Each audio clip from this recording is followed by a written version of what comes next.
Hey, Shalom. All praises to Yahweh, Ba'ashem, Yahushai, Ba'ashem Rakakwadash. Double honors to the apostles and elders of Great Millstone, and peace and blessings to the 144,000 and the rest of the elect. This is the brother Yakana from the GMS Houston camp. And hey, Salaki, it's a little windy out here, you know, but hey, Lord willing, this is edifying and straight to the point. This is just going into kind of touching on recent events, what happened last week. I ain't gonna mention it. It's still hot topic. You see it all over the news. The two sides are pointing fingers at each other. No, he was, and it's all just really chaos. But behind the scenes and what you see building up, anybody that speaks bad about this guy or speaks bad about the small hats or this and that, what's being set up is, hey, they're being cut off. They're losing they're losing jobs. The people that speak out, they're losing jobs.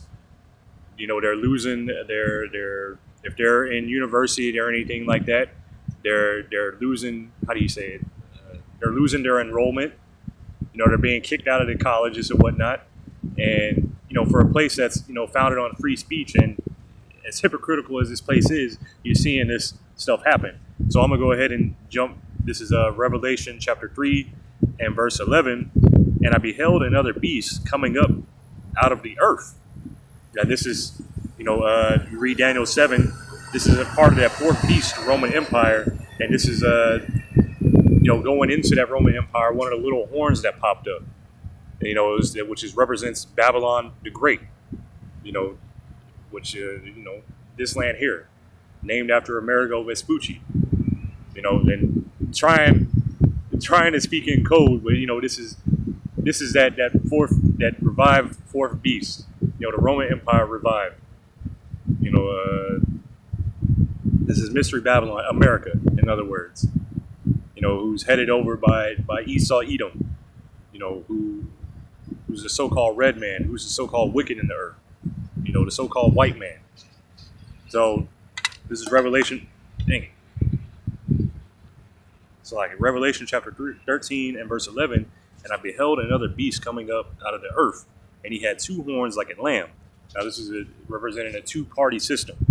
You have going back to ancient Greece, you had the plebeians and the patricians, and now today you had the Republicans and the Democrats.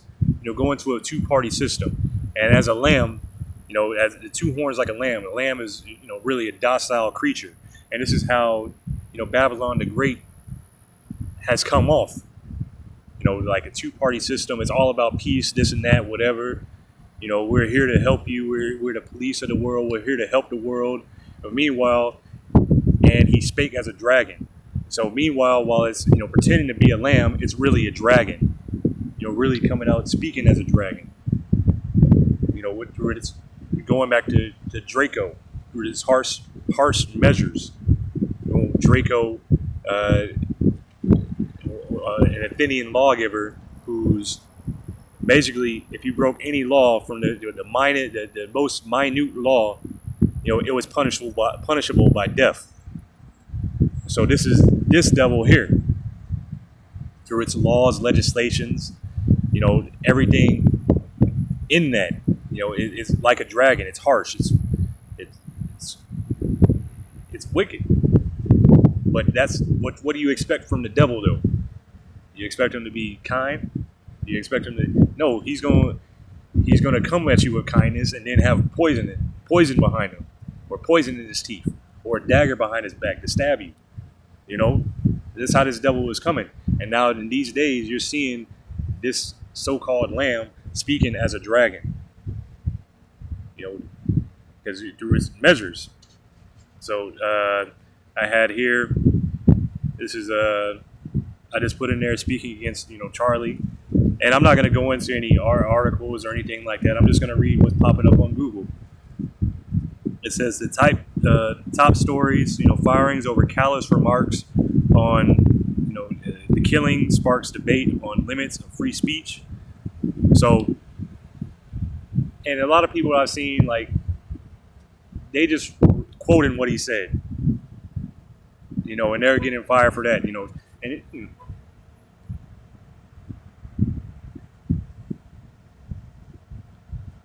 you're just seeing it.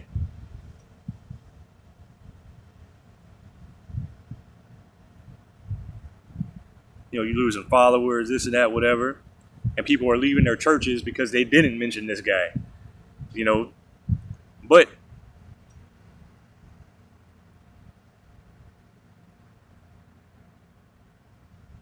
it says people who celebrate the deleting, should be held accountable.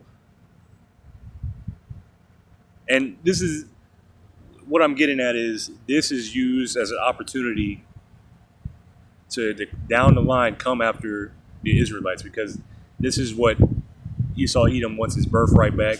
This is who this beast is coming out after.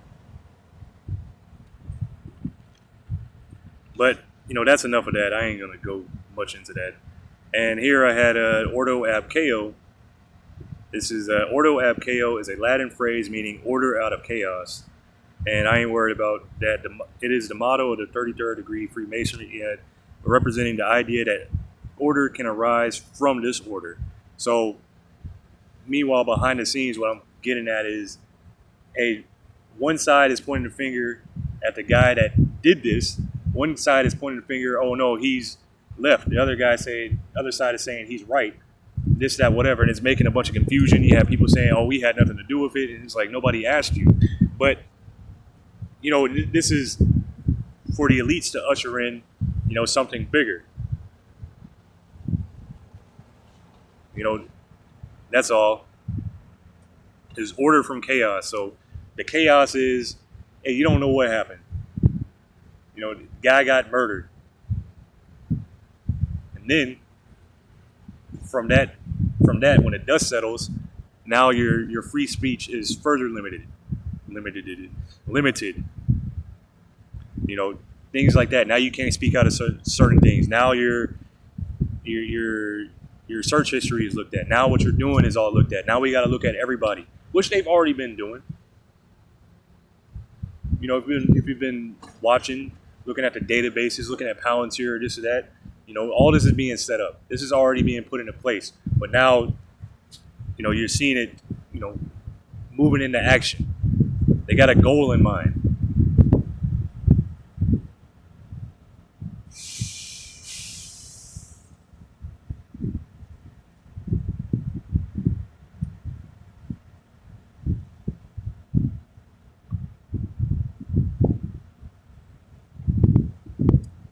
I'm just seeing if there's anything, just a quick Google was cool. So I had here, because this legislation, all these things were already, thought of, put into place. They have councils and think tanks and things like that, that they're just looking for an opportunity to implement it, if you understand. It wasn't like, this happened, now we got to do this. No. The end goal is total control. So how are we going to go about doing it? And don't let a good opportunity go to waste. Don't let a good crisis go to waste. You got opportunity to do something. That's the thinking of the elite, the thinking of the wicked. So this is Daniel chapter 6 and verse 4. Then the presidents and princes sought to find occasion against Daniel. Now Daniel is representative of the elect. These things happening, these things are not just for regular people, but these things are to trap up the elect of Israel, the hopeful elect in these days. So these things are to trap you up. And these things are to find an occasion for you. So, in these days, you're walking circumspectly. You got your head on a swivel. The devil is like roaming about, seeking whom he could devour. So then the presidents and princes, which are the rulers, the higher-ups, then the presidents and princes sought to find occasion against Daniel concerning the kingdom, but they could find none occasion nor fault. So the same thing with the hopeful elect. Hey, guess what? We're not doing anything. All we're doing is preaching the Bible, preaching the kingdom of heaven, preaching that these heathen nations in the coming kingdom are going to be under us, in subjection to us. That Yahushua is a so-called black man from the tribe of Judah, He's coming to rule on the earth, and he's one of he's our brethren. We're related to him. That's all we preaching. We just preaching the scriptures, what the scriptures say, the truth of the scriptures. But the wicked have a problem with that. But the elect are going to be found faultless, blameless. It says, but they could find none occasion nor fault. Because we're not doing anything wrong. We're just preaching the Bible, and they have to find something. They have to find an occasion. They have to seek out an occasion. They got to make up something to trip us up.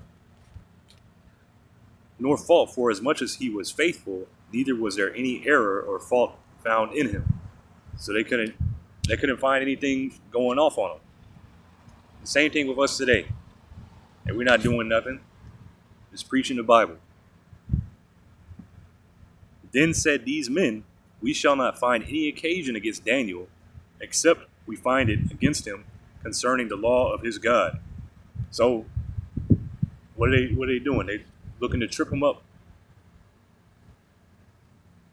Looking to trip him up by him keeping the laws of his God, the Heavenly Father, Yahweh Ba'ashem Yahushai.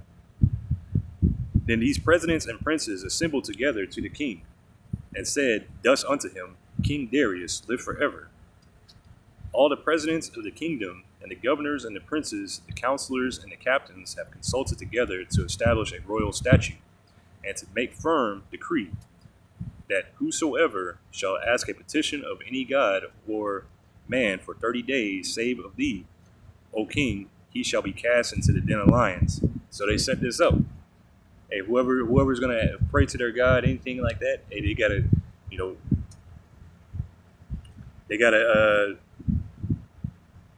they gotta go through you.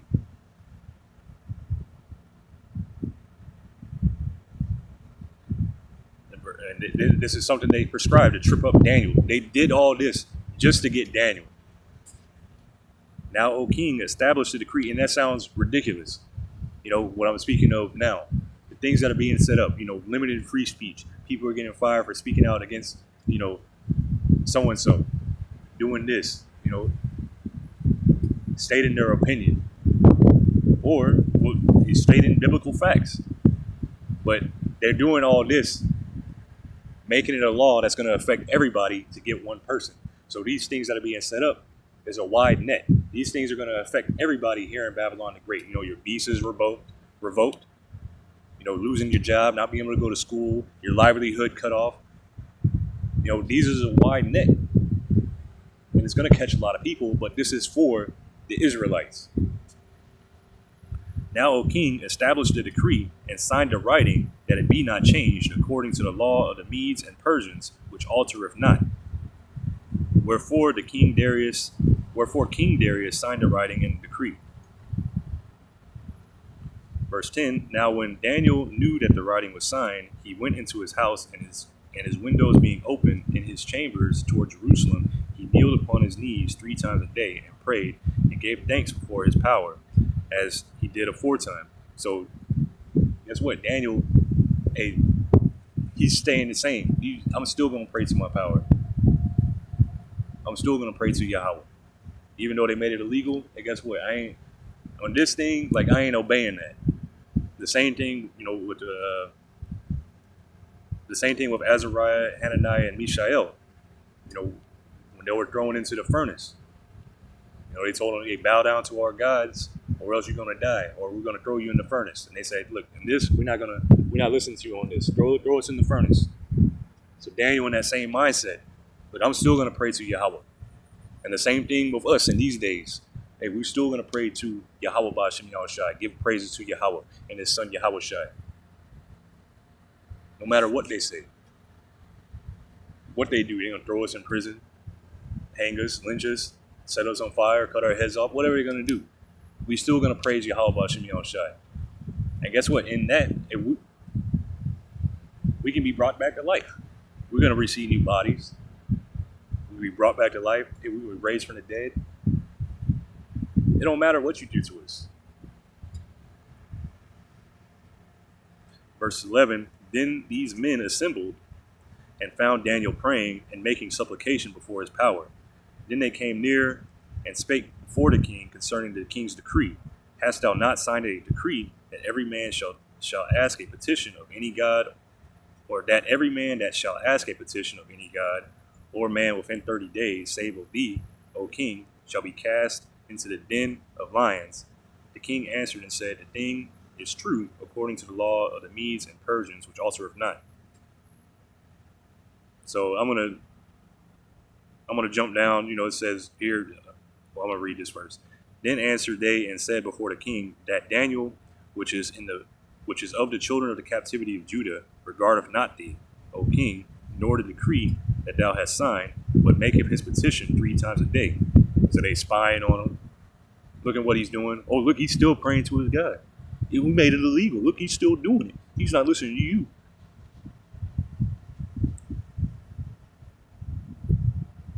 And I'm going to jump down. This is verse 16. Then the king commanded that, and they brought Daniel and cast him into the den of lions. Now the king spake and said unto Daniel, thy power, whom thou servest continually, he will deliver thee. And we're in that same mindset. Wherever we get thrown into, whatever situation, whether it be a den of lions, tigers, bears, whatever it may be, you get thrown into a pool of sharks, piranhas, whatever like that, and Yahweh Hashem Yahushai will deliver us from each one of these situations, everything. Verse 17, and a stone was brought and laid upon the mouth of the den, and the king sealed it with his own signet, and with the signet of his lords, that the purpose might not be changed concerning Daniel. Right, so I'm going to jump down a little bit. Verse 19, then the king arose very early in the morning and went in haste unto the den of lions. And when he came to the den, he cried with a lamentable voice unto Daniel. And the king spake and said to Daniel, O Daniel, servant of the living power, is thy power, whom thou servest continually, able to deliver thee from the lions? Then said Daniel unto the king, O king, live forever. My power hath sent his angel, and have shut the lion's mouth, that they have not hurt me. For as much as before him innocency was found in me, and also before thee, O king, have I done no hurt. Then was the king exceedingly glad for him, and commanded that they should take Daniel up out of the den. So Daniel was taken up out of the den, and no manner of hurt was found upon him, because he believed in his power. So the same thing in these days. Put it in our mind that in whatever situation we get thrown in, that Yahweh Hashem Yahushai is going to take care of us. Whether he stops the mouths of the animals, whether the fire don't hurt us, whatever it may be, Yahweh Hashem Yahushai is going to take care of us. Verse 24, and the king commanded, and they brought those men which had accused Daniel, and they cast them into the den of lions, them, their children, and their wives, and the lions had the mastery of them, and break all their bones in pieces wherever they came at the bottom of the den. So the point is, just getting at, hey, the damage, all these things that are intended for us, the Israelites, it's really going to go back on our enemies. So whatever they do to us, it's going to get back on them. Yahweh Hashem Yahushai is going to pay them back. So this is Revelation chapter 2 and verse 10. Fear none of those things. And this is Yahushai speaking. Yahushai, our big brother, letting us know. And giving us words of comfort. Because outside of this truth, there is no comfort. The world ain't telling you this. The world ain't telling you, what's getting ready to take place or what's happening right now or mirroring the things in the past to today. The world ain't giving you this comfort. Yahweh Hashem Yahushai is. Fear none of those things which thou shalt suffer. Because, this, you might lose your job, which this is what's being set up. You already see people losing their jobs, but no telling, once they come across, the elites are already watching our videos, watching us every step. We already know we're being watched. But when it comes to them to roll on us, fear none of those things which thou shalt suffer. because hey, the scriptures give us everything. The prophets suffered, the apostles suffered, Yahushua suffered, and we all suffering for Yahweh Shem Yahushua's sake. Yahushua suffered for our sake. We suffer for Yahushua's sake. And at the end of this, we're going to receive a reward. So fear none of those things which thou shalt suffer. Behold, the devil. Let's look at that word for devil. The devil. This is G1228, diabolos. And it says a traducer, especially Satan, a false accuser, the devil, a slanderer, prone to slander, slanderous, accusing falsely, a calumniator. Let's look up that word. What is a calumniator? A calumniator is a person who slanders another by making false and malicious statements or accusations to harm their reputation. This act of spreading falsehoods with the intent to damage someone's public image is known as calumny. A key, see, and if you can see, you got eyes to see, ears to hear. The rhetoric of these devils. This is what they do. This is the devil being identified all day. It says falsehood. They intentionally spread untruths or make baseless accusations. 13%. Which, hey, 2/3 of our people are wicked. And they gotta go. YNs, you gotta go.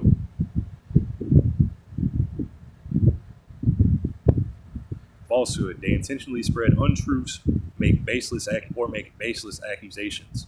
Malice. Their intent is to harm the reputation or standing of the person they are attacking.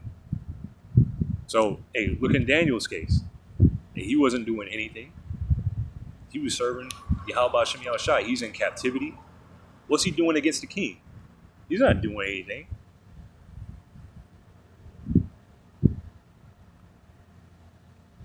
And all that to hurt Daniel's reputation, to get him thrown, to get him into a situation where he can get killed. Hey, the same thing today. Defamation. They aim to injure another's character, either verbally or through false reports. Hey, this is all in the scriptures. With Yahushua, hey, those that tried to testify against him, they all had false reports. Not one of them agreed.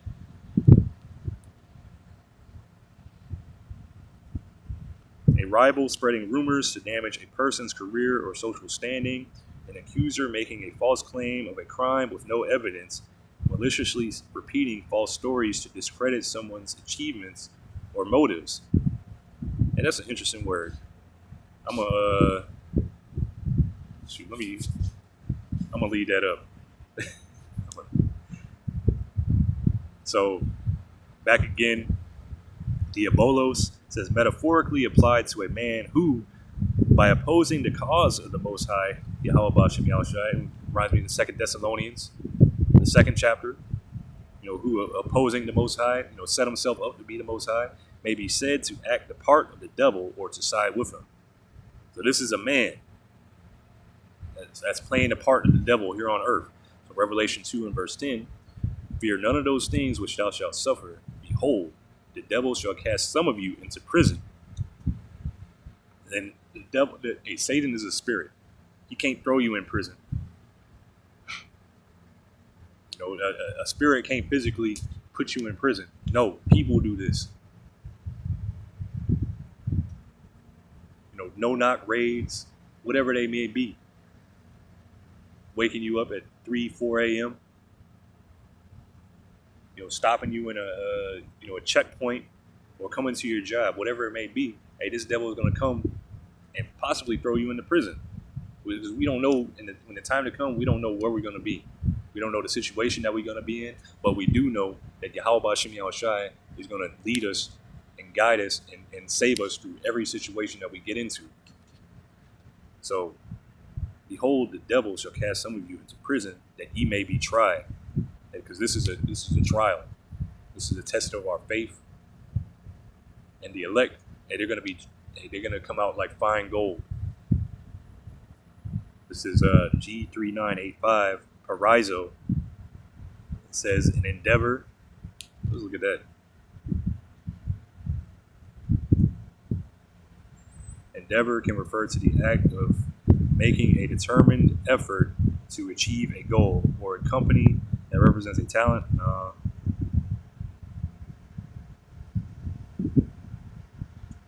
As a verb or noun definition, to endeavor means to attempt something by exerting effort. As a noun, it refers to a serious, determined effort or an enterprise directed toward a goal. Beautiful. Because what are we doing? We're trying to reach a goal. We're trying to reach the kingdom of heaven. And we have to exert ourselves. We have to exert our faith. Our faith is going to be tried. The same thing with working out, exercising.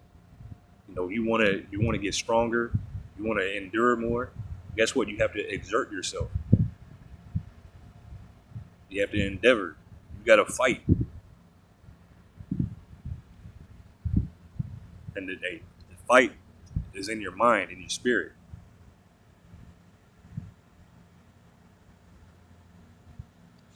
So let me go back. This is Paraizo, to try whether a thing can be done, to attempt, to try, make trial of, test for the purpose of ascertaining his quality, or what he thinks, or how he will behave himself. So this is what you think. Do you really think that Yahweh Shem Yahushua can save you?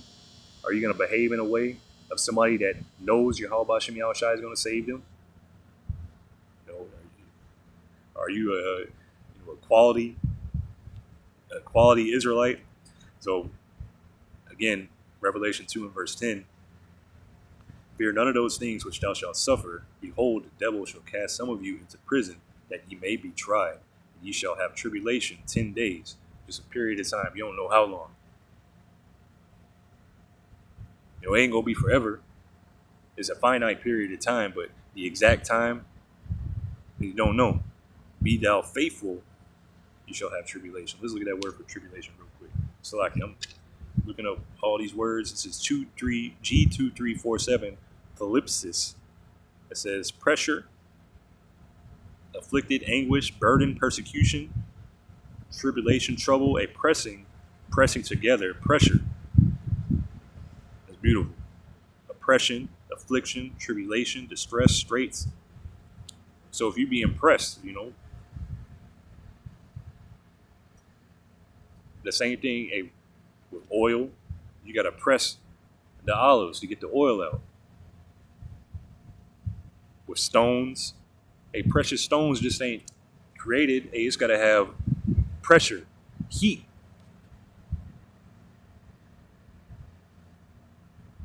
It's got to have the right elements there to make those precious stones.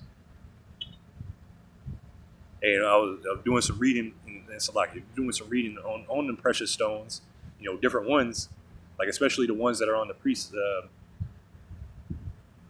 breastplate. Some of those stones, they get activated, like they have different energy in them, and they get activated whether by heat. I think it's like pyrokinetic. And they have another one where they're activated by pressure, and some are activated by heat and pressure, and that makes them, put out energy. So it's the same thing in these times with the pressure, the heat, all this stuff. It's only going to make our faith stronger. It's only going to make us more precious and more in the eyes of Yahweh Shem Yahushua. It says, ye shall have tribulation 10 days, be thou faithful unto death. So be faithful, stay believing, stay in this truth unto if you got to die. And I will give thee a crown of life. So we're gonna a crown of life. We're gonna rule forever. You're gonna be crowned by Yahushua himself. That's the victory. You're gonna be crowned by the man that had victory over death, that conquered all this already. Verse 11, he that hath an ear, let him hear what the Spirit saith unto the churches. He that overcometh shall not be hurt of the second death, which is the thermonuclear destruction that's coming. It's going to turn this land, Babylon the Great, into a desert. Nothing but desert creatures dwelling here, owls, The rivers turned into pitch. Not one building left standing. There's going to be a monument to the wickedness. What happens when wickedness is allowed to thrive and overrun the earth? Let's see here. I think I was going to read Psalms, but I pretty much already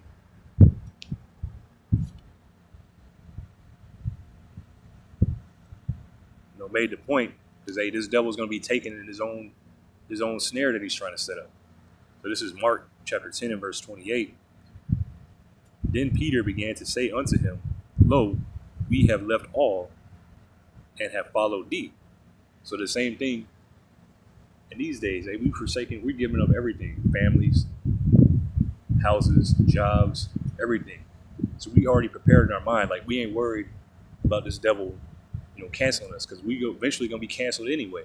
So then what? And we already put it in our mind for this. So we giving up everything. Well, let me just read. And Yahushua answered and said, Verily I say unto you, there is no man that hath left house, or brethren, or sisters, or father, or mother, or wife, or children, or lands, for my sake, and the gospel's, but he shall receive an hundredfold now in this time, houses and brethren and sisters and mothers and children and lands, with persecutions. So again, but he shall receive an hundredfold now in this time, houses and brethren and sisters and mothers and children and lands, with persecution. So this is coming with the persecution. And we've forsaken all, forsaken our everything, but we're going to receive a hundredfold, which we're going to receive far more, exceeding than whatever we thought. Whatever we have on this side, we're going to receive way more, because we're going to be blessed beyond our comprehension on this side, with persecutions, and in the world to come, eternal life. So in the next world, the world that's getting ready to take place here on the earth, eternal life, we're going to receive a hundredfold and eternal life. Let's look at that eternal life. G166, Aeonios. It says perpetual, eternal, forever, everlasting, without beginning and end, that which always has been and always will be, without beginning, without end, never to cease, everlasting. So we going in our next life, it's never going to cease. We're never going to die again. We're never going to be in subjection to our enemies again. We're never going to be in this position again, fearing for our lives, living paycheck to paycheck, all this BS, having to have women rule over us, whatever it may be. All this disorder and all this stuff is going to be a thing in the past. But hey, we'll go through it now. If we're looking ahead, the goal that's ahead. So, hey, Lord willing, this is edifying. I'm going to give all praises to Yahweh, Ba'ashem, Yahushai, Ba'ashem, Rakakodash. Double honors to the apostles and elders of Great Millstone, and peace and blessings to the 144,000 and the rest of your elect. And Shalom.